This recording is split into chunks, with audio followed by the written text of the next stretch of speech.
Let's go back to our guest. Michael Grimm will join us again. And also joining me is Mike Davis, founder of Article 3 Project.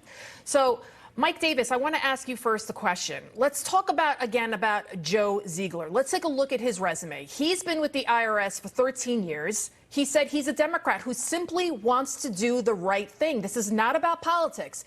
He's the lead investigator on the Hunter Biden case.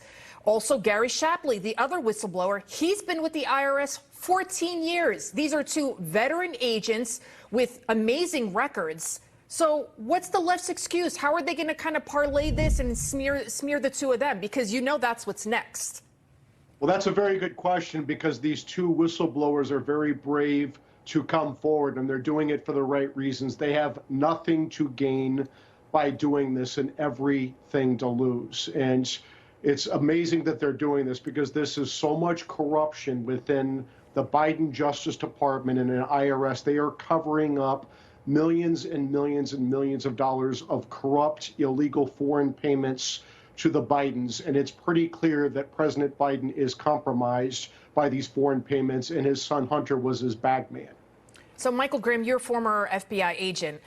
There's, how many agents would you say? There's tens of thousands of agents, right? All across all the agencies? Sure. For example, the FBI has 11,000 plus agents last time I checked. Right. You know, when I was in, it was 11,000 So these are just nationwide. These are just two IRS agents that came forward to say the truth because they feel like something is going wrong here. Gary Shapley, he said that the investigation was slow walk. They weren't even allowed to interview Hunter. They were testified today during the hearing that they were only able to just kind of glance at the laptop. They said it's unprecedented. They've Absolutely. never had like so many roadblocks put before them.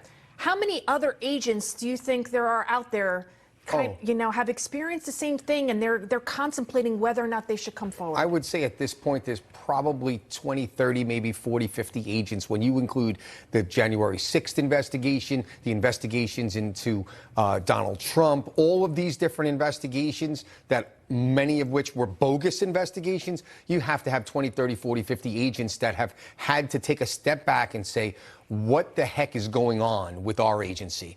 And this is really upsetting because there is nothing to gain for these agents, and they will lose everything. It's not just their career. They play so dirty at these levels that even their personal lives will be destroyed over this. They will be completely discredited, and they're going to lose everything. I mean, I've seen whistleblowers in the FBI be destroyed. Their reputation, their professional reputation, everything just taken from them simply because they lived up to their oath and put our country first. Mike Davis, we're seeing Biden. He's been deteriorating. We're seeing him. Do we have our guest up? Do we still have him up? All right, let's go. There you have it, Mr. Davis. So we're seeing Biden. He's deteriorating before our eyes. They're propping him up, the Democrats, to run for president. Now we have all of these scandals surrounding him. We find out about cocaine in the White House. Really?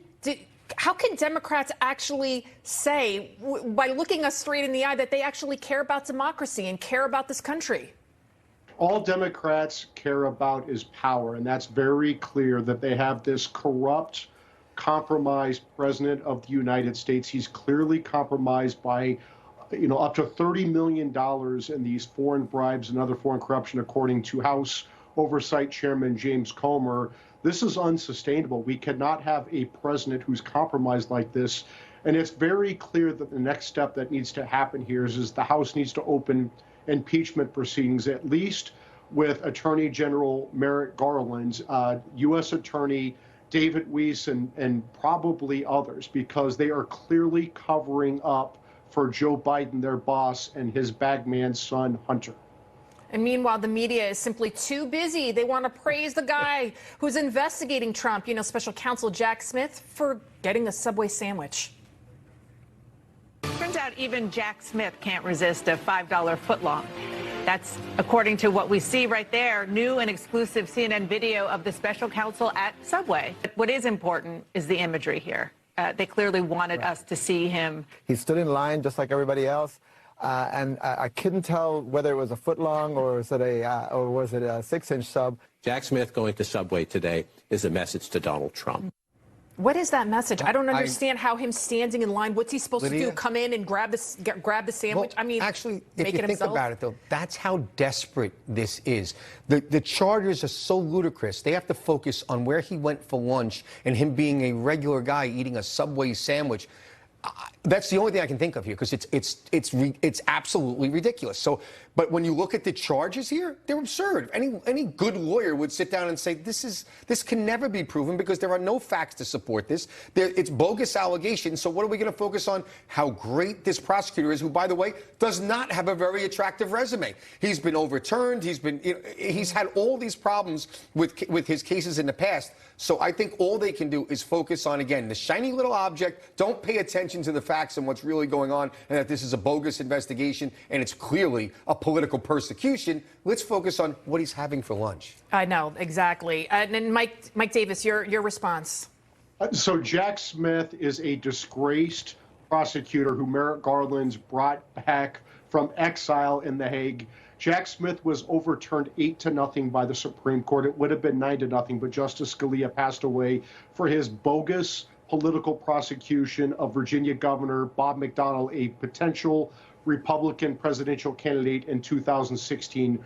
Garland knows this guy is a Scud missile, and that's the point. He's being brought back to take out another Republican presidential candidate, Donald Trump, and it doesn't matter if he gets overturned by the Supreme Court several years from now. It's going to be mission accomplished if he takes out Trump before 2024. And what's next? They're going to ask, did he add lettuce and tomato mayonnaise on his sandwich there? Because there's no substance to the indictment coming, so that's what they'll focus on. Absolutely. Don't go anywhere. We have a lot more to discuss right after this.